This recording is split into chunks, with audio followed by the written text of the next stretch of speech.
The Loyalty Leaders podcast is brought to you by Loyalty Summit, coming up in London on June 4th and 5th, 2025. Loyalty Summit brings together high-powered travel industry executives and influential loyalty leaders from around the globe. Join us in London for senior-level discussions and networking. For more information, visit loyaltysummit.com. Welcome to episode 46 of the Loyalty Leaders podcast. In episode 46, Global Chair of Loyalty Summit David Feldman chats with Gary Leff, author of View from the Wing, about the new changes at Southwest Airlines and what it means for both the airline and frequent flyers. Welcome back to Loyalty Leaders Podcast. I'm David Feldman, Chair of Loyalty Summit, and today we are going to be talking about Southwest Airlines, and I am joined by a very special guest, Gary Leff, who should be familiar to most people, author of View from the Wing, and highly regarded industry expert, and regular Southwest customer over many years as well. Gary, welcome. Thank you. Thanks, Dave. Good to chat with you about all the things going on in the world right now. So in terms of, I did just, lightheartedly make a comment about Southwest customer. I mean, you have over many years, been a very regular Southwest customer. So you're pretty intimately familiar with the product. Yeah. So, I live in Austin. I moved here 11 years ago, and Southwest is the largest carrier in Austin. I have held status with Southwest. I've held, companion pass with Southwest. I found, in many ways, they've really appealed to me. It has long been a very sort of basic product, but their employees are generally happy to be there. They don't mind being at work. One of the things that I like, frankly, their boarding process isn't my ideal. I don't love queuing up early. I like to sit in a lounge that Southwest doesn't have.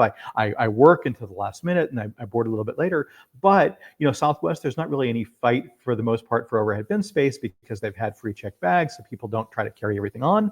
And if you're booking late or you're changing flights, as I want to do, the best seats aren't completely taken. I find that on other major carriers with who have seat assignments and sell seat assignments, it may be the case that on flights that I want to buy, I've got to look at that seat map because even several weeks out, I might not be able to get access to an extra legroom aisle seat that I want, right? Whereas all the best seats on Southwest are still available up until the moment that they're boarding the aircraft, except for through passengers who may have a few hour head start on me.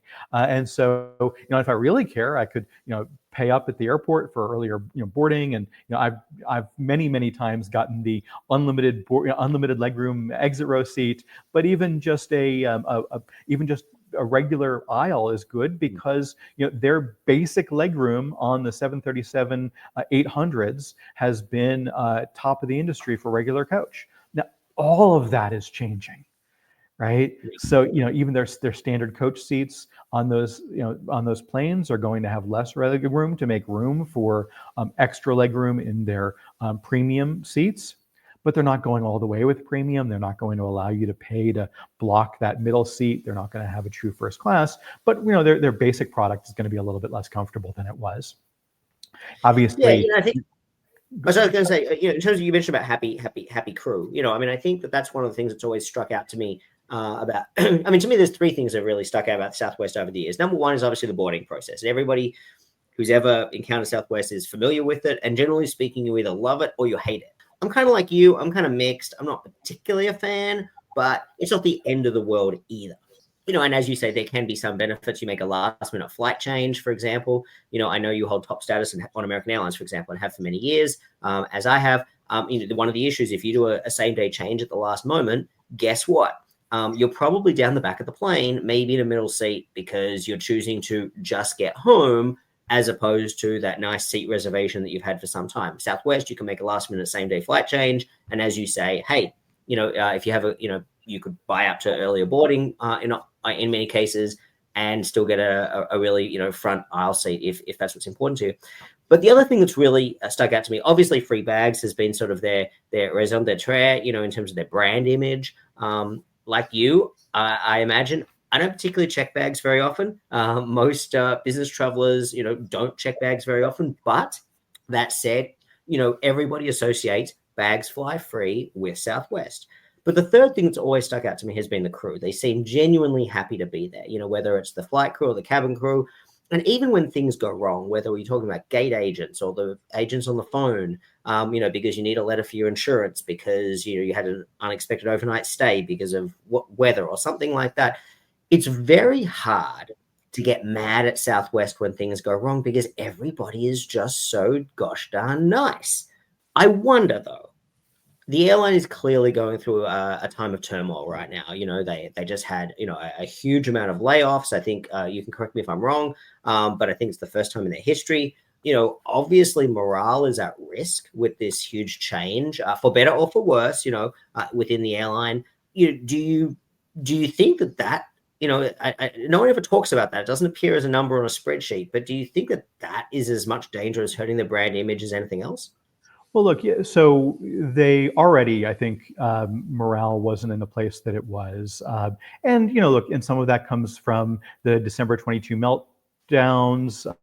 Some of it comes from, frankly, just the fact that, 1 in 5 Southwest employees is new since the pandemic. There's been so much turnover. And, when Elliott Management was acquiring their stake and, looking to make big changes at the airline, there was no groundswell from employees sort of standing up for current management the way we've seen at some carriers, like Delta when US Airways tried to acquire them 17 years ago. They had that employee keep Delta my Delta campaign. We didn't see that with Southwest.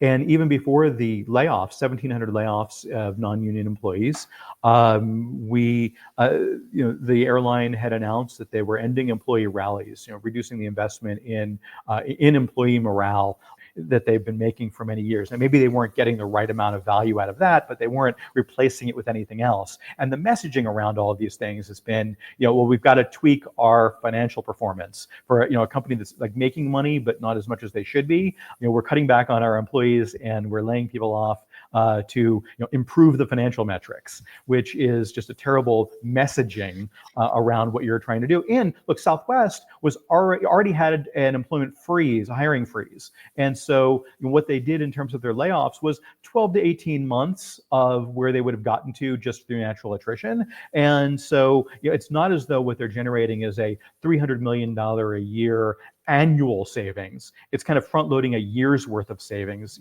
once, and then there's a cost associated with that. And so, I do think that there's an impact to all of these changes that continues to undercut the unique selling proposition of the carrier.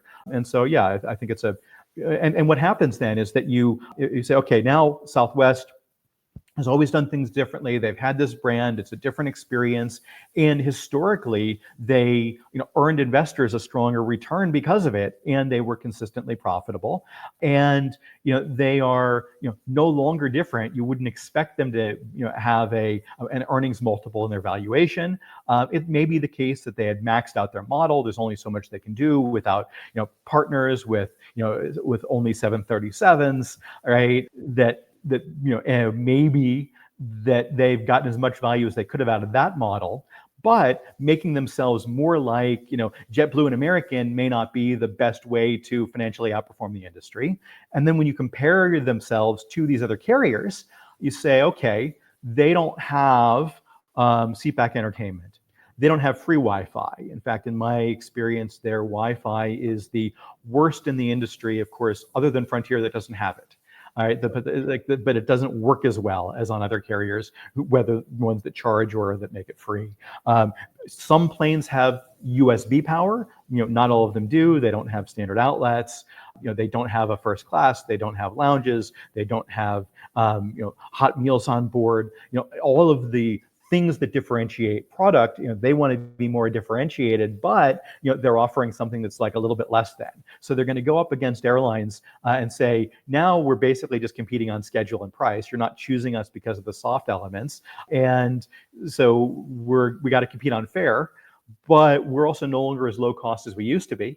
Right? Labor costs have gone up a lot, since the pandemic there. So, how are we going to compete with, Spirit, who's lower cost than we are? I mean, for all their troubles, they even have a more differentiated product with the opportunity to buy something more premium than what Southwest is offering, often at a good price, though not always. So I think they're going to struggle as a customer. I'm thinking, how do I choose them? And they say, okay, what's the original way that airlines post-deregulation differentiated what seems to be a commodity product, a seat that takes you from one place to another? And that was their frequent flyer program. That was the innovation in loyalty, was to say, here is a commodity product, but we're going to create a brand preference. So, what has the Southwest Rapid Rewards program done? Now, it's certainly not as strong, even going into all of these changes, as it was. They've devalued, the value of their points have devalued 43% in 12 years. So the points just aren't providing as much. There's not as much value back to the customer. What Southwest does have is Companion Pass. It's still an incredibly valuable, motivating tool, the ability to bring someone with you at no extra cost.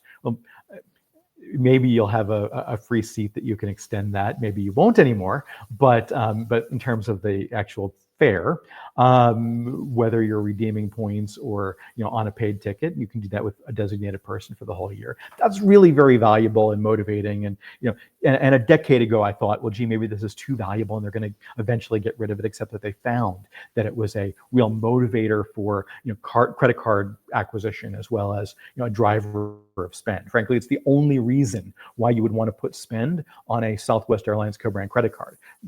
First, because their points are perhaps not worth as much as some competitors on a one-to-one basis for what you're getting, but also because you can get more Southwest Airlines points like with other Chase cards and transfer them if you really wanted to, right? And you're getting less value than just booking through a Chase Sapphire Reserve, points through their portal, where you're getting $0.015 a piece, right? You're going to give up 20% of the value to transfer your points to Southwest and redeem for Southwest tickets. So why do you spend? You get fewer points on their cards most of the time than on alternative Chase products, because you want those points to count to Companion Pass. So that is actually very valuable. But for everyone who's not chasing Companion Pass, I just don't see the loyalty program as a significant driver. Now, they will say that the move to offer basic economy fares, I think it makes a certain amount of sense once they're making other changes that they're being forced to make. They're reducing the points earning on basic economy. They're getting rid of checked bags, free, from most of their fares, but Southwest Airlines, part of that model that they've maxed out is this idea of, folks just going to their website and buying tickets. Because if you are in, Houston or Dallas or Chicago or Denver, right, to do that. But if you are in one of the markets that they serve without such a particularly strong presence, you don't necessarily know top of mind, I need to go visit Southwest in order to see what their fares look like. So they tend to carry passengers on these routes heavily skewed towards folks originating in their larger or hub cities, right? And it much lighter traffic from their outstations, rather than having closer to an even balance. And in order to chase more passengers and be relevant to consumers, they need to be on Expedia, which they have done a deal to be on Google Flights. They're on Kayak now. And I think that is something that they need to do. But once they do that, they all of a sudden look more expensive unless they unbundle, right? Mm-hmm. And so they want to offer the least amount possible to compete against basic economy fares. So they have their basic economy, and there are other incentives to do that too. Look, Southwest Airlines is leaving perhaps $100 million tax benefit on the table when they are not unbundling check bag fees, because domestic airfares are subject to a 7.5% excise tax. Mm-hmm. Right? And Southwest has said that check bag fees might generate $1.5 billion in revenue. They thought 6 months ago they were saying, but it would cost them 1.8 billion, right, in revenue to do it. Maybe that's not true anymore as they go on to some of these other sites to distribute their fares. But if you take that and you assume, okay, well, they're not entirely a domestic operation, but they're still potentially losing that $100 million of the amount of money they collect that gets to go onto the federal government that other airlines don't do, because they are stripping money out of the total amounts paid by the passenger and calling those ancillary fees. And so, look, any customer, mad at the airlines over checked bag fees or seat fees really ought to be calling up their Congress member and say, why are you creating massive incentives for the airlines to do this, right? With the differential tax treatment. But they're leaving this tax benefit on the table. They need to look competitive to attract these customers. So I get it.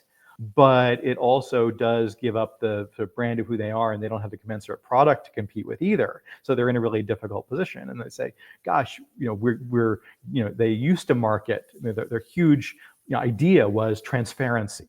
Right? And that was the no change fees, that was the no check bag fees.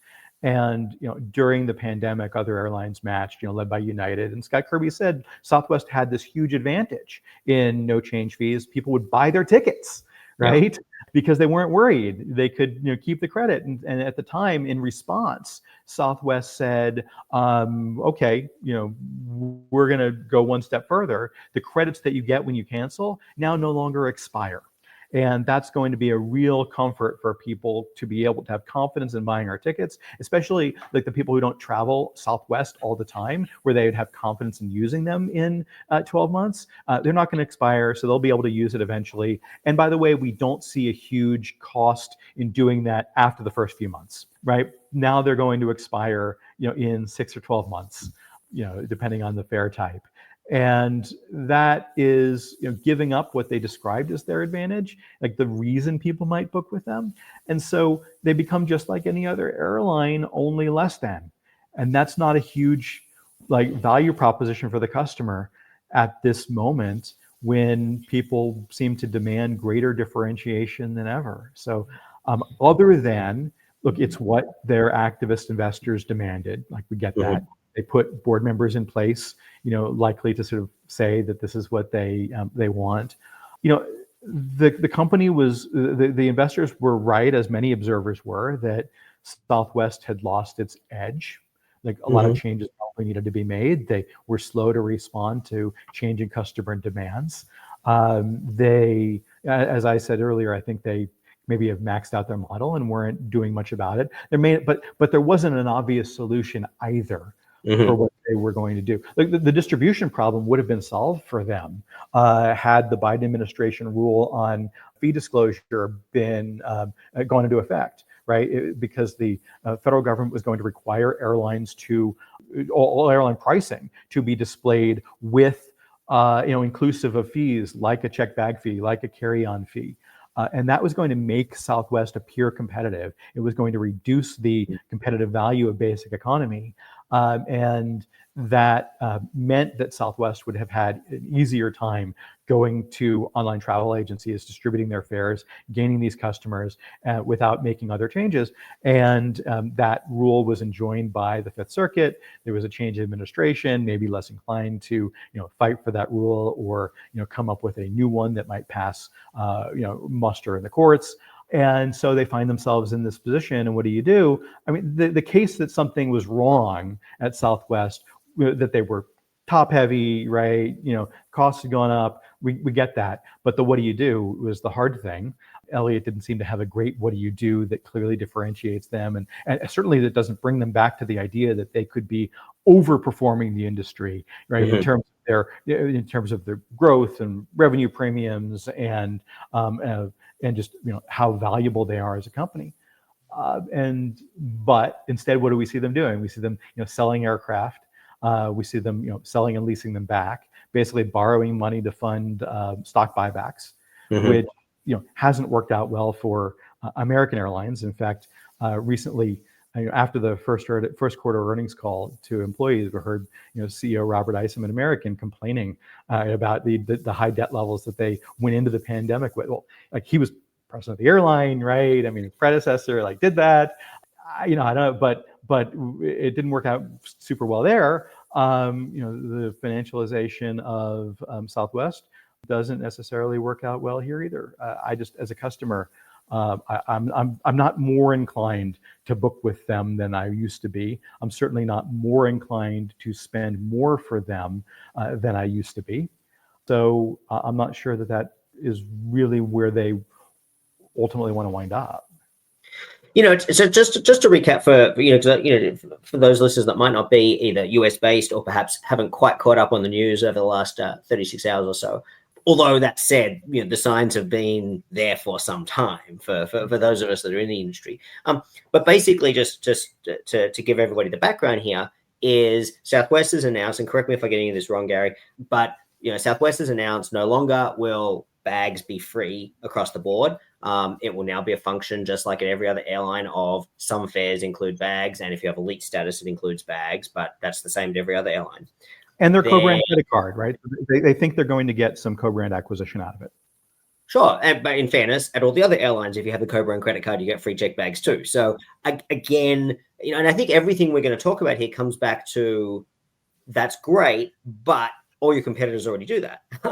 And so what we're talking about is there's issues of change fees. They're introducing basic economy. No longer are bags flying free. As you say, they've been watering down the value of the points value in the loyalty program for some time. Although that said, every other airline has been doing that too. And we know to some degree they can get away with it because most people, unlike us and points and miles aficionados, most people don't do the math. They have some points in their account. They go to book a flight. Oh, okay, I can do it on points. Great. We know it's kind of as simple as that for most leisure travelers. But what we have now, from certainly from what I see, and jump in if you feel differently or are getting this wrong, is the commoditization of the product. Whereas they had this brand halo, and it was always interesting to me. I know I talked about the crew always being in a good mood and all the rest of it, but they also had this brand halo of being a low fare airline, and that's existed for decades. In my experience, they're typically not often the cheapest or really competitive on price often at all. Now, sometimes they're the only airline that's flying the most convenient schedule and route, perhaps the only nonstop between two ports, like you say, perhaps the biggest domestic carrier in your local hub. Those things do matter to consumers in terms of which airline am I going to choose to fly, which is convenient for me, which is going to have me home in time, or I can leave at a convenient time to not miss family events or something like that. Those things do matter. Bags, I think, disproportionately affect leisure travelers. I mean, most business travelers, don't check bags. So therefore, or if they do, they already have a credit card, or they already have elite status, or they're already on a business fare, or they can expense it. So whether you're charging bag fees or not, it kind of really doesn't impact business travelers and especially managed corporate travelers. It does disproportionately affect leisure travelers. Now, you could argue, like you say, well, okay, you were kind of paying for bags, but it was kind of bundled in the price. And yes, I think most people could kind of get their head around that concept, perhaps. But here's something that strikes me, Gary, in the last 36 hours. The social media backlash. I don't think I have ever seen anything like this in the industry before. Now, previously, when we've seen backlashes against major changes at major carriers, particularly with loyalty programs, it's been from points and miles aficionados or, genuine, regular, frequent flyers. It hasn't been from what I would call the average Joe. But tell me if you're thinking differently over the last day, what we've been seeing. But I am seeing horrendous negative sentiment on social media from what I would call average Joes. So that's right. I mean, we've seen huge backlash against changes, even enough that has caused, rethinking of those changes, right? So a year and a half ago, Delta announced huge changes to their elite program and lounge access. So that was very focused on those, hardcore, customers that pay attention. The backlash was enough. It scared them into backing off of the changes. And I thought at the time they would make, some incremental moves to reinstituting them. But, a year later, we didn't see that, for the 2025 program year.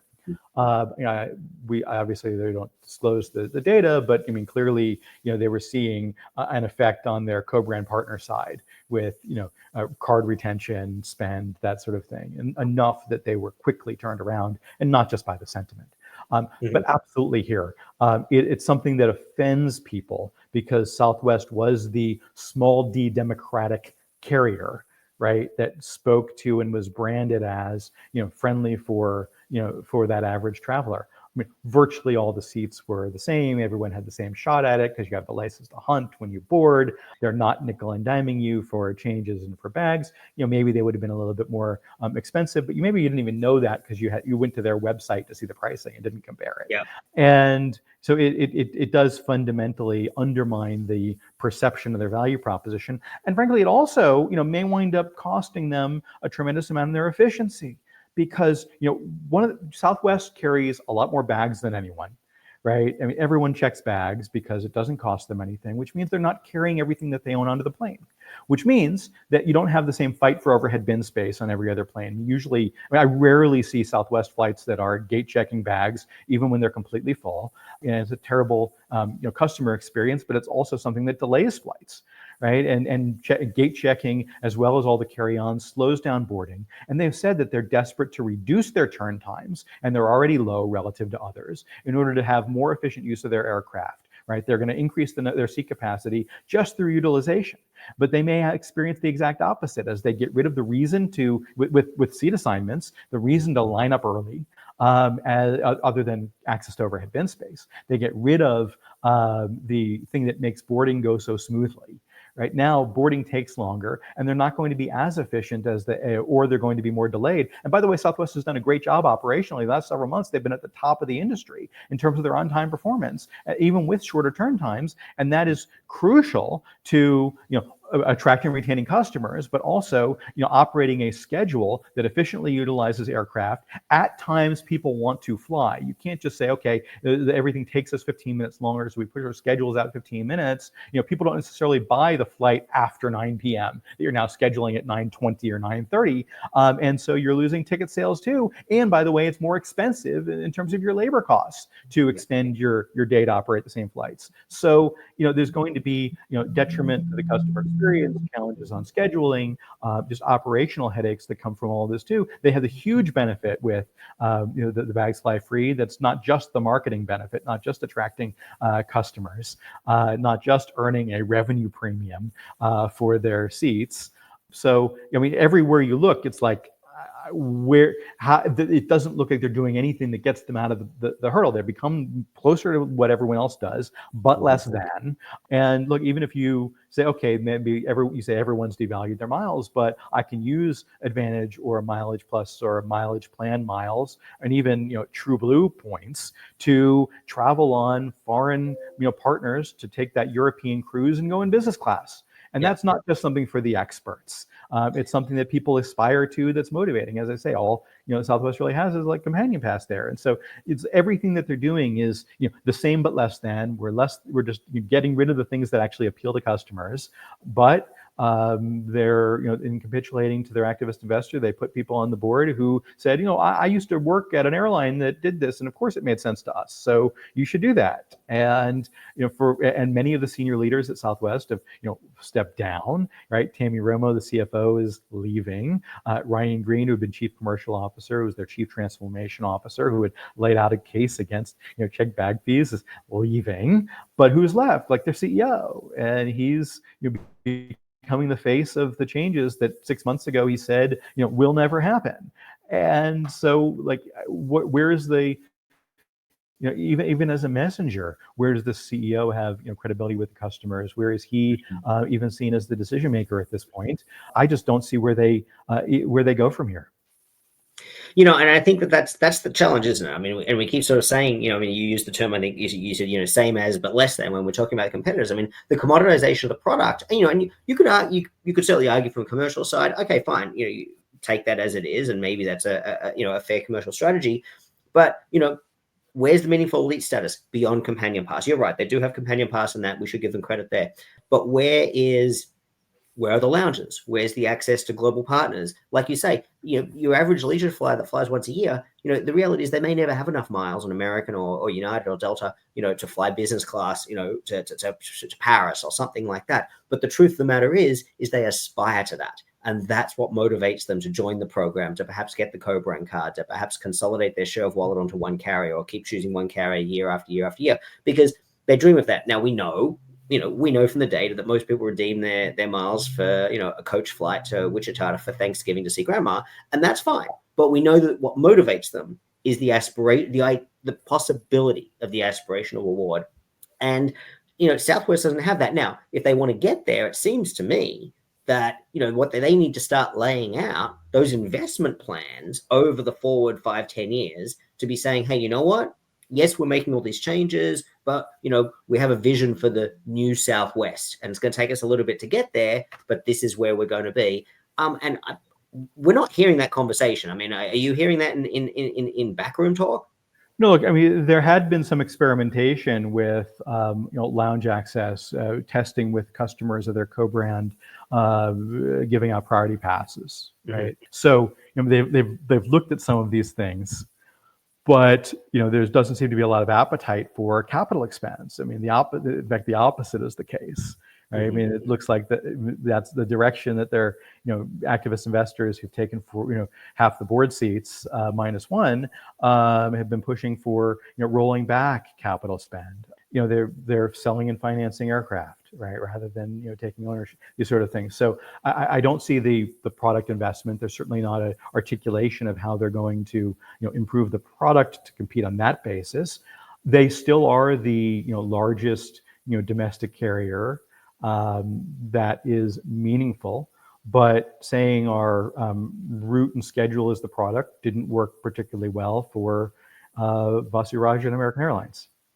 It didn't work well for American. I mean, copying the model that American of late has said hasn't been enough. American is saying they need to go more premium, and they do because they have high costs. Right. Yep. So in order to earn a return, they need to have above industry revenue.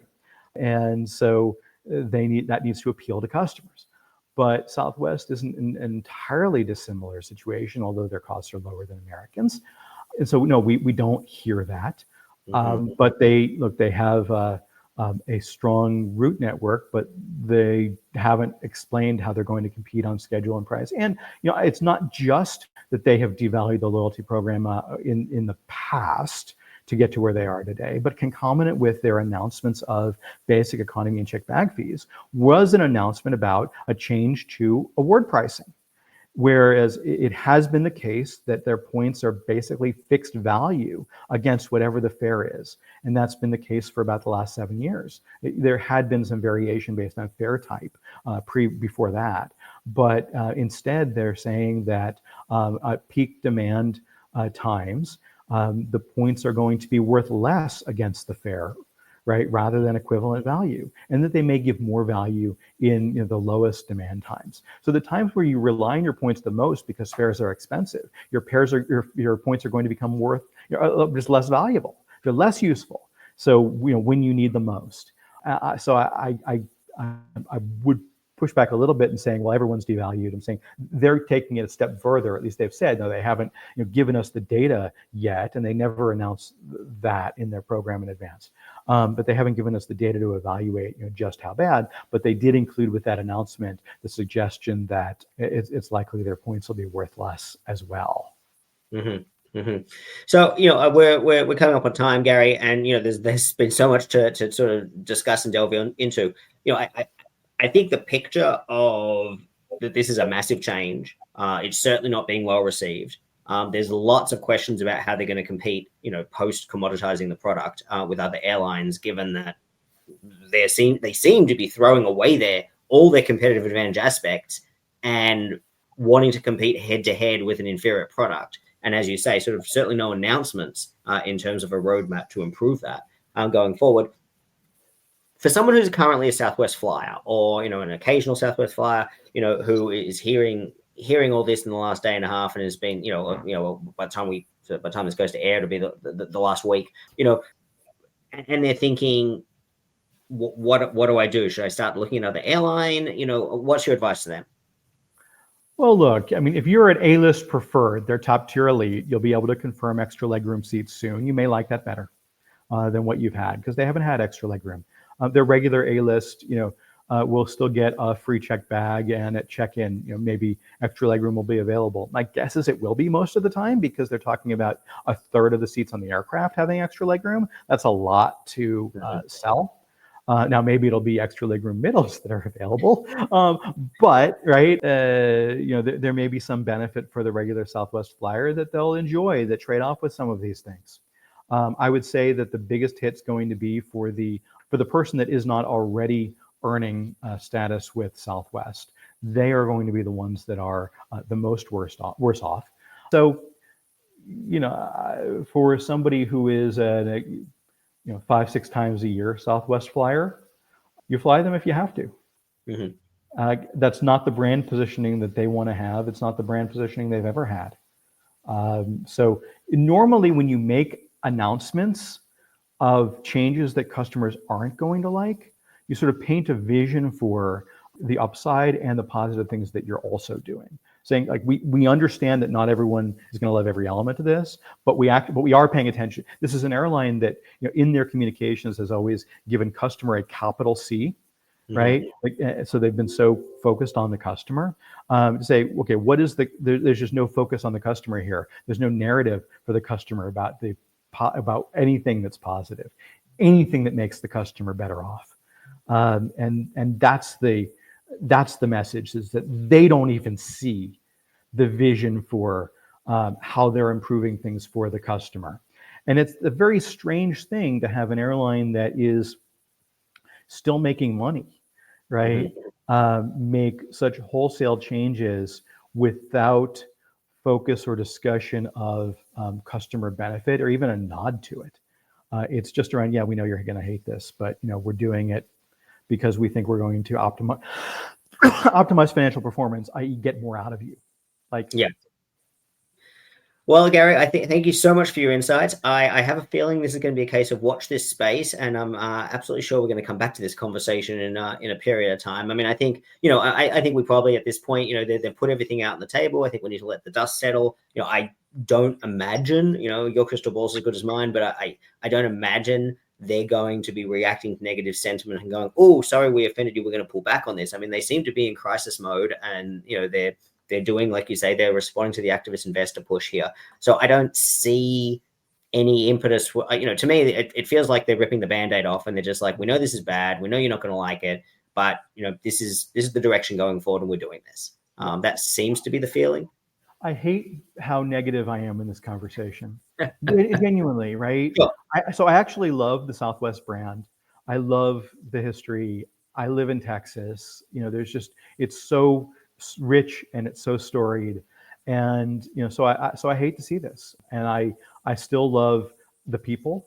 I love they have historically done just a wonderful job of selecting for great people on board aircraft who are happy to be there, who are just having fun, and despite everything, still you get people on planes who have fun doing it, and you love to see it, and you want to see that continue. And so, I hope they find a way to deliver for customers. I don't think what they're doing is long-term going to be great for shareholders. It hasn't been great so far for Elliott, since they've made their investment, right? They haven't had positive returns since investing in Southwest. And frankly, the data on stock buybacks is that there may be a short-term bump, or at least benefits anyone selling into the buyback, but that there isn't a discernible benefit over time.